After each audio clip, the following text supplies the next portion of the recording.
Bismillahirrahmanirrahim. Assalamualaikum warahmatullahi wabarakatuh.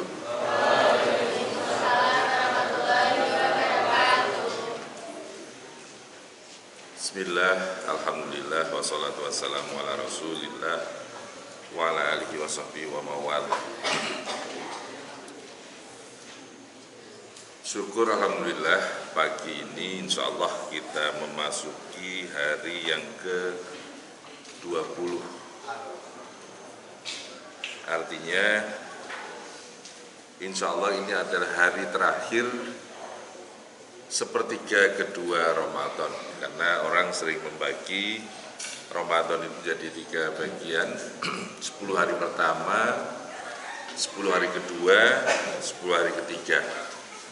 10 hari pertama adalah hari-hari yang penuh rahmat, kemudian yang kedua maghfirah, ampunan, yang ketiga sering diibaratkan sebagai itqun minan nar, hari-hari dijauhkannya api neraka. Kemudian dari sisi fisikmu insya Allah sudah sangat terbiasa, satu hari dari imsak sampai maghrib tidak makan, tidak minum, itu sudah sangat biasa, tidak ada persoalan karena sudah 20 hari. Kemudian insya Allah juga ketika firman Allah Al-Baqarah 183 itu A'udzubillahi minasyaitonirrajim, apa?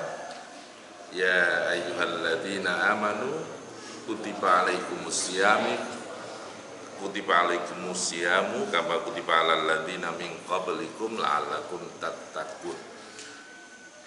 Puasa seperti kita tahu adalah ibadah hati. Fisik ya, kita melatih untuk menahan lapar, menahan minum, tapi juga puasa adalah ibadah yang sebenarnya kita puasa atau tidak hanya kita yang tahu dan Allah. Karena sholat kita melaksanakan akan terlihat, kemudian sedekah kita melaksanakan akan ada orang lain yang tahu, tapi puasa tidak. Maka hari ke-20 insya Allah 19 hari yang lewat kita sudah terlatih untuk jujur, maka insya Allah kebiasaanmu jujur juga akan menjadi watak keduamu. Maka semoga betul-betul nanti setelah selesai melaksanakan ibadah puasa pada bulan Ramadan ini, anak-anak akan menjadi hamba-hamba Allah yang bertakwa. Kemudian pelita ada? Sudah hatam belum Ramadan ini? Sekarang juz berapa?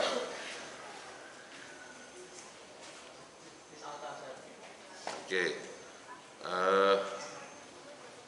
Faiz Khairi sudah juz ke berapa? 18. Kira-kira hatam enggak nanti? Harus hatam, ya. Saya ingin menyampaikan pada anak-anak bahwa Al-Quran ini adalah wahyu yang diterima baginda Rasulullah Muhammad sallallahu alaihi wasallam 1400 tahun yang lalu. Sampai sekarang tidak pernah berubah redaksinya, walaupun memang yang menyusun dan membukukan bukan Rasulullah, tetapi terjaga sampai akhir zaman nanti. Ada banyak keistimewaan dalam Al-Quran. Di Al-Quran itu kira-kira ada berapa kata? 70.000 kata yang tertulis di dalam Al-Quran. Sejak 1400 tahun yang lalu ya 70.000 kata itu tidak akan bertambah, tidak akan berkurang insya Allah. Ada berapa halaman Kafabaliyah?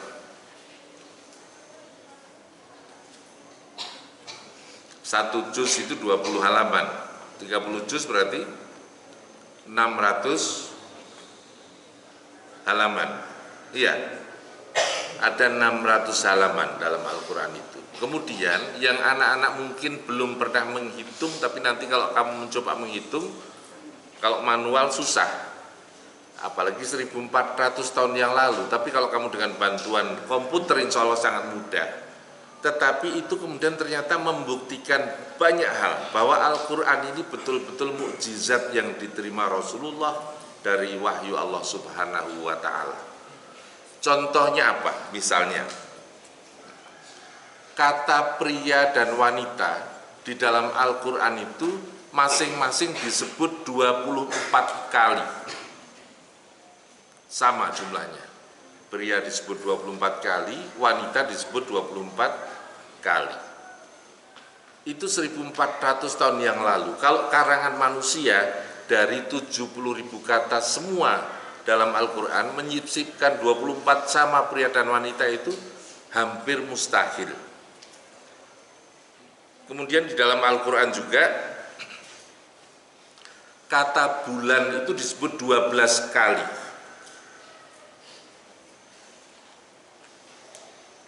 12 kali disebut dalam Al-Quran. Dan jumlah bulan yang kita miliki juga 12 bulan dalam 1 tahun.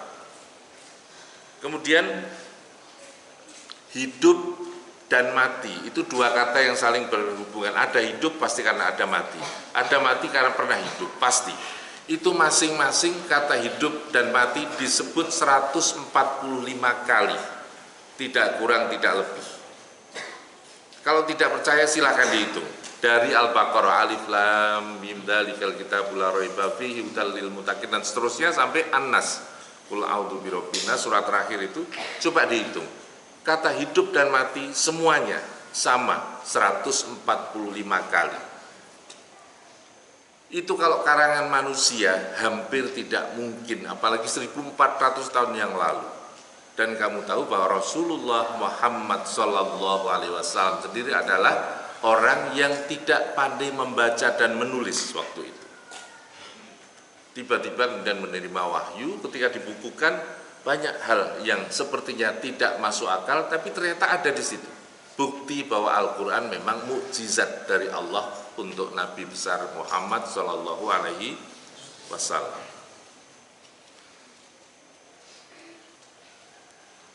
Kemudian selain manusia itu ada hamba Allah yang lain apa? Ada malaikat, ada iblis.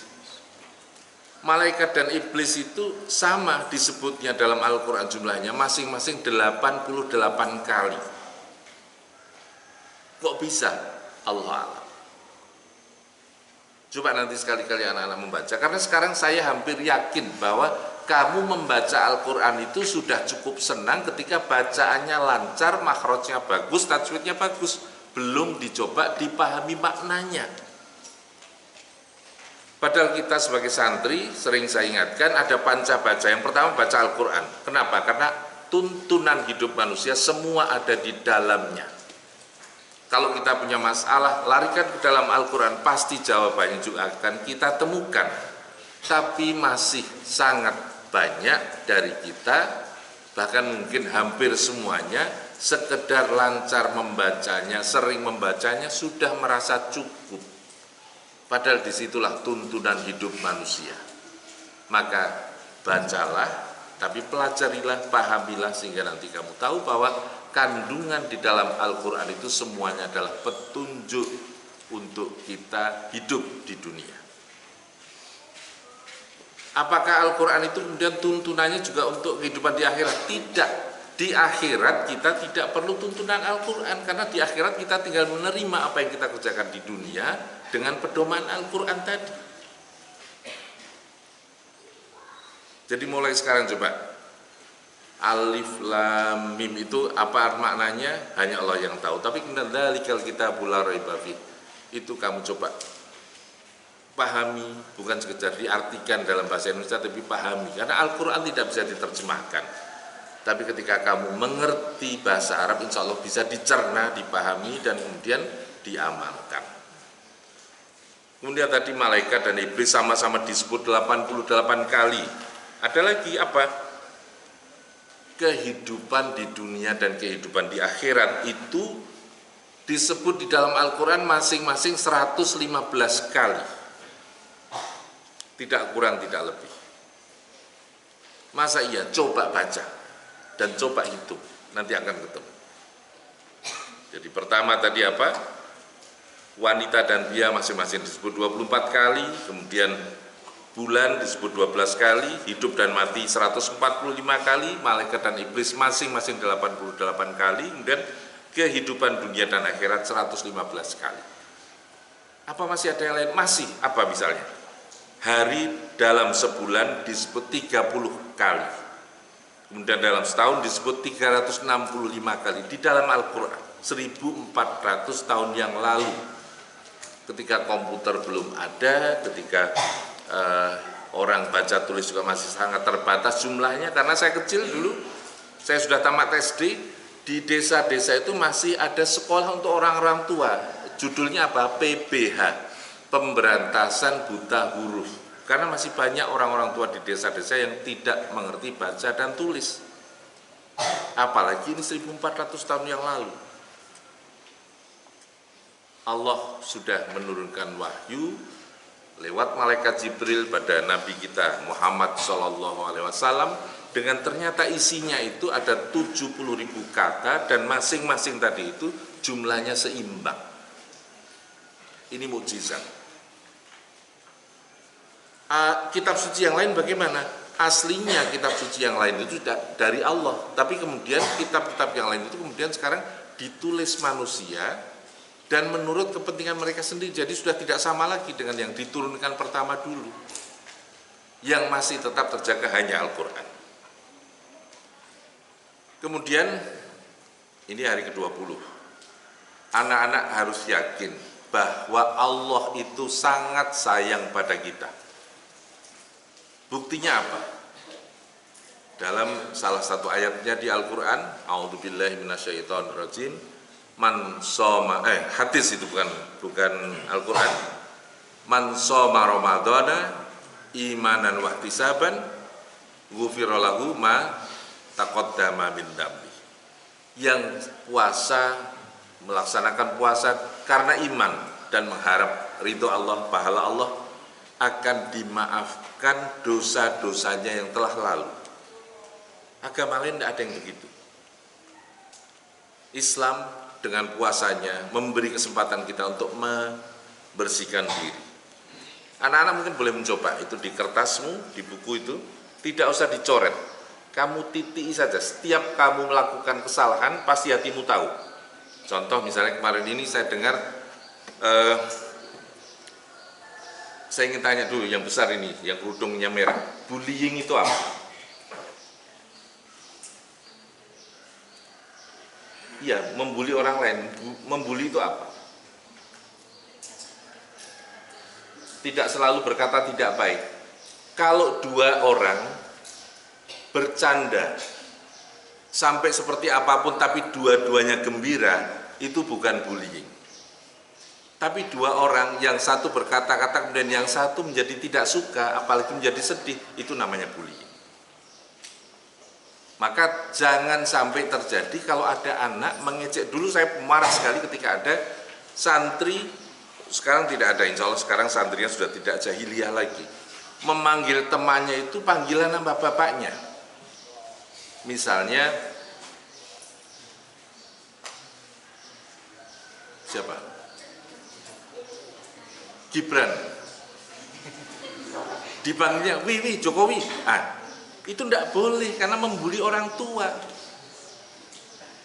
Jangan memanggil. Dulu ada misalnya bapaknya namanya Sodik, kemudian dibalik Kidos. Lah, anaknya itu dipanggil Dos Kidos, itu tidak boleh, dosa kamu. Kemudian ini kalau sampai apalagi menyamakan, dulu ini saya kemarin tadi malam sudah sampaikan, alhamdulillah salah satu santri kita diterima di ITB Aziz. Tapi dulu jangan lupa, tahun 70-an itu ada bak air, penampungan air di samping Nusa Indah, di belakang Flamboyan ada dua itu. Siapa yang membuat itu? Mahasiswa ITB. Ada yang namanya Yusman Syafi'i Jamal, ada yang namanya Muhtar Abbas, ada yang namanya Didit, ada yang namanya Sugeng Setiadi, ada yang namanya siapa lupa namanya, kesini mereka itu aktivis Masjid Samal. Nanti Aziz akan tahu di ITB itu ada masjid namanya Masjid Salman, kampus yang aktivis. Masjid Salman itu biasanya orang yang tekun betul belajar agama. Waktu itu mereka datang ke Pabelan ketemu bapak saya, Kiai, kami ini di kampus disudut-sudutkan. Kalau tidak salah waktu itu datang mereka habis asar, kemudian bapak saya bilang, kalian dari mana? Kami mahasiswa ITB, Kiai. Sudah gini, kamu lelah, sudah sepanjang hari jalan, sekarang istirahat dulu, nanti habis maghrib, makan malam, baru ngobrol.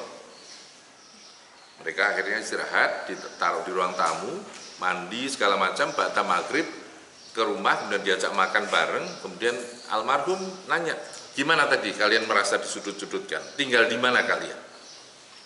Kiai Hamam nanya seperti itu, mereka menjawab, kami mahasiswa ITB Pak Kiai, jadi kami tinggal di Bandung.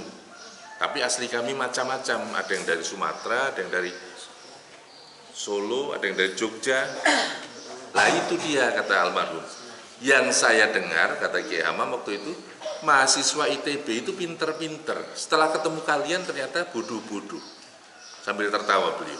Anak-anak ITB ini agak bingung. Maksud Pak Kiai, kamu kan mahasiswa ITB. Iya Pak Kiai, kan kita tahu bumi itu bunder, bulat. Kamu tinggal di Bandung, iya. Bandung itu bagian dari mana? Jawa Barat, iya. Jawa Barat bagian dari mana? Indonesia. Indonesia bagian dari mana? Dunia. Lah dunia ini kan bunder. Kamu bilang disudut-sudutkan, sudutnya sebelah mana? Katanya. Baru tertawa mereka.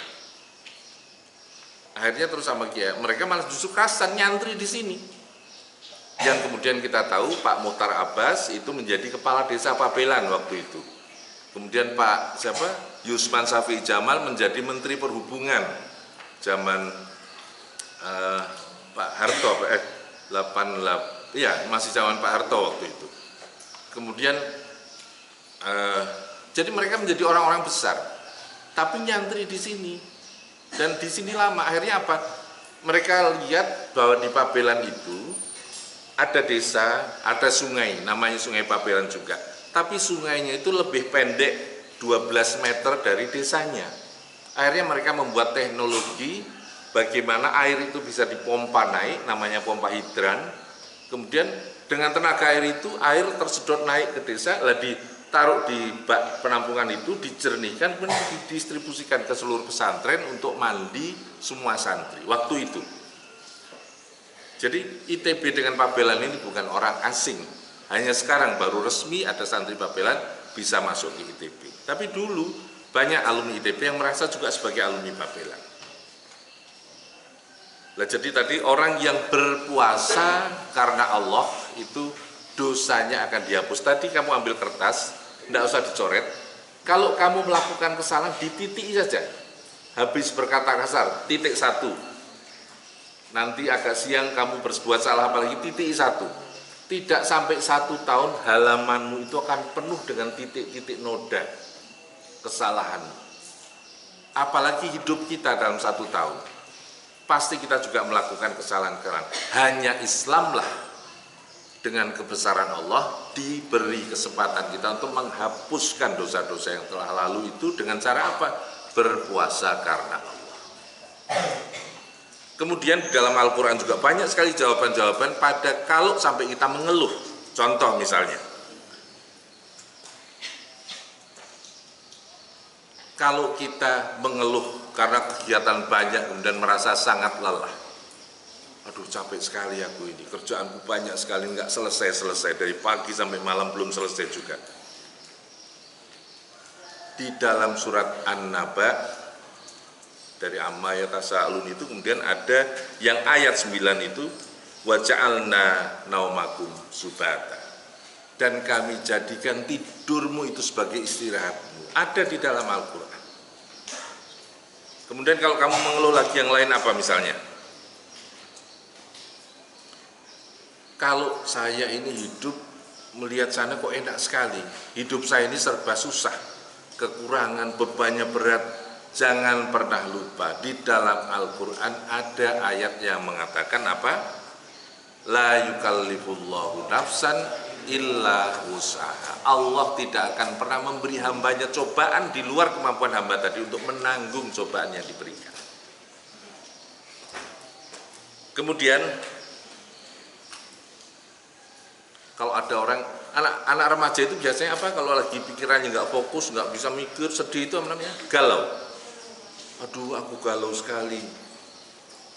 Al-Quran juga sudah menjawab itu. Ala bidzikrillahi tatma'innul qulub. Dengan mengingatku insya Allah hatimu akan tenang. Kalau ada manusia bilang galau, pasti hatinya jauh dari Allah. Maka kalau Ustadz tadi Hidayat itu bilang bahwa perintah untuk manusia itu hanya satu saja, zikrullah. Zikrullah itu apa? Ibadah. Kalau hari-harimu penuh dengan ibadah, insya Allah tidak akan ada lagi beban yang terasa berat. Selalu ingat Allah, selalu ingat bahwa kamu milik Allah, apa yang ada padamu juga semuanya karena Allah, insya Allah hati akan tenang. Kemudian, Allah juga sangat sayang pada kita. Ini coba bagian kesehatan, sudah sehat belum? Belum, masih sakit. Orang sakit itu ada yang ditarik dari kita oleh Allah. Apa? Yang pertama, keceriaan wajah kita itu ditarik oleh Allah kalau lagi sakit. Ada ndak orang yang pusing kepala, nyut-nyutan atau sakit perut melilit-lilit tapi tetap gembira? Aduh, kepalaku sakit, ya, gitu ada. Aduh, perutku sakit, sakit perut, gitu. Ndak ada. Keceriaan wajahmu ditarik oleh Allah selama kamu sakit. Iya apa tidak? Yang kedua, selera makan. Di depanmu ada, di Jogja itu yang lagi viral sekarang, tongseng kepala kambing. Jadi kambingnya meringis-meringis itu tapi sudah dalam bentuk tongseng. Ada lagi apa? Sate gede pasar minggir. Itu ada sate sapi, sate rusa, ada sate kambing. Kalau di dekat bandara itu ada sate bakoh. Bakoh itu saya tanya, apa kok bakoh? Banyak sodakoh kan? Itu ada sate raksasa, satu tusuk itu berapa on, besar sekali, mungkin dimakan satu regu itu tidak habis itu. Lagi viral itu. Kalau kamu lagi sakit dibawa ke rumah makan dengan masakan yang seenak apapun, pasti selera makanmu tidak ada, iya apa tidak? Jogja itu kota gudeg, gudeg paling enak mana? Yang orang Jogja siapa? Siapa yang orang Jogja? Nah ini orang Jogja, gudeg apa yang paling enak di Jogja?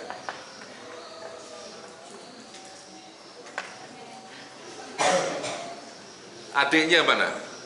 Kamu tahu gudeg paling enak di Jogja gudeg apa? Gudeg Yujum. Oke, gudeg Yujum menurut dia. Kalau saya mungkin gudeg Yu Ameli. Atau iya, artinya gudeg itu masakan yang terkenal seluruh dunia, khas Jogja. Sama dengan rendang itu terkenal di seluruh dunia, khas Sumatera Barat, Padang. Kalau kamu baru sakit, selera makanmu ditarik, diletakkan di depanmu itu gudeg yang paling enak di dunia pun kamu tidak akan tertarik. Selera makannya hilang. Pahit lah, kalau panas badannya, perutnya mulus, aduh sakit, tidak mau makan. Wajahmu yang ceria ditarik keceriaannya, selera makanmu ditarik, tapi yang ketiga yang menguntungkan apa? Dosa-dosa kita juga ditarik. Dosa-dosa kita diambil oleh Allah ketika kita sakit itu. Ketika sudah sembuh, dikembalikan hanya dua oleh Allah. Apa? Keceriaan wajahmu dikembalikan, selera makanmu dikembalikan, tapi dosamu tidak dikembalikan. Ah, ini dosamu kemarin banyak, tak perlu gimana, itu tidak ada. Jadi ketika sakit, kurang dosa kita. Jadi itu menunjukkan bukti bahwa Allah sangat sayang pada kita, hamba-hambanya.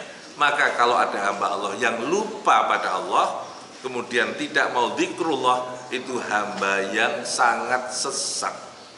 Karena kamu sadari bahwa semua yang ada milikmu itu semuanya dari Allah.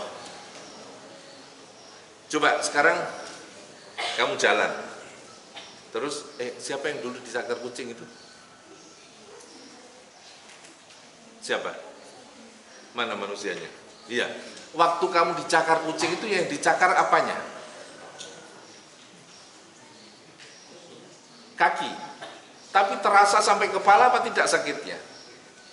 Kamu nangis kok, yang nangis kan mata di kepala. Terasa kan? Jadi ujung kaki yang digigit kucing saja sampai di sini sakitnya. Apalagi kalau kepala kita langsung ya dicokot kucing. Maka kamu harus sadar semua yang milik kita ini dari ujung rambut sampai ke ujung kaki itu diberi oleh Allah. Syukuri itu, karena la in syakartum la azidannakum wal in kafartum inna adabi lasyadid. Jadi saya ingin pagi ini mengajak anak-anak untuk mulailah membaca Al-Quran, bukan sekedar lancarmu di dalam membaca, tajwidmu betul di dalam membaca, makhrajmu bagus di dalam membaca, tapi mulai dipahami makna yang terkandung di dalam Al-Quran, karena semua tuntunan hidup kita di dunia ada di dalam Al-Quran itu. Setelah paham, insya Allah kamu menemui hambatan, menemui masalah apapun di dunia ini, tidak akan pernah ada cerita putus asa, tidak akan pernah ada cerita galau, tidak akan pernah ada cerita seperti tadi malam saya sampaikan, FOMO atau FOPO, fear of missing out, fear of people opinion. Diomongin orang kalau kamu masih baik, kamu merasa bahwa kamu sudah mengerjakan sesuatu yang baik, masa bodoh. Karena orang gibah itu nanti pahala dia justru akan mengalir pada kita. Maka kalau perlu kamu berdoa, ya omongilah saya, gibahlah saya biar pahalamu pada saya. Kan gitu. Karena kalau orang suka itu kan jelas mahbudat. Wa ainur ridho angkuli aibin kalilatun. Orang yang suka itu memandang sesuatu pada seseorang itu pasti baik semuanya. Tapi orang yang tidak suka melihat yang baik pada orang lain itu pasti semuanya sudah menjadi jelek. Maka selama kamu tidak mengambil hak orang lain, tidak melanggar perintah agama, menjalankan apa yang diperintahkan oleh Allah, sudah yakinlah, bismillah. Mau diomongin orang masa bodoh, tidak masalah. Karena apa? Apalagi perempuan, hati-hati kamu. Konon wanita itu sehari berbicara 20.000 kata. Jangan sampai kejar setoran dan kamu ngomongin banyak orang. Ya, jadi ada video anak kecil mungkin belum bisa ngomong dia, masih giginya juga belum tumbuh. Tapi kalau ngomong merepet sama bapaknya itu seolah-olah diajak debat, dia langsung lebih banyak lagi. Katakan apa? Memang konon wanita itu ras terkuat di dunia. Kalau naik motor sen kiri beloknya ke kanan. Dia apa tidak? Hati-hati wanita ini, karena mungkin motorikmu memang kalah dengan laki-laki. Jadi semuanya likulli syai'in maziyatun, semua orang itu ada kelebihannya. La tahtakir man dunaka, jangan menghina orang lain. Karena apa? Likulli syai'in maziyah. Syukuri apa yang kita miliki, terus tambah kualitas ibadah kita pada Allah. Insya Allah kita akan semakin baik dan menjadi hamba-hamba Allah yang bertakwa. La'allakum tattaqun. Ini saja, mudah-mudahan semuanya diberi kemudahan Allah untuk menyelesaikan sepertiga akhir dari Ramadan tahun ini dan bisa kembali menjadi orang-orang yang fitri. Ketika Idul Fitri itu kembali fitrah. Fitrah itu apa? Sama seperti bayi baru lahir, tidak ada dosa atau beban-beban kesalahan dalam hidupnya. Sekian, billahi taufiq wal hidayah. Assalamualaikum warahmatullahi wabarakatuh.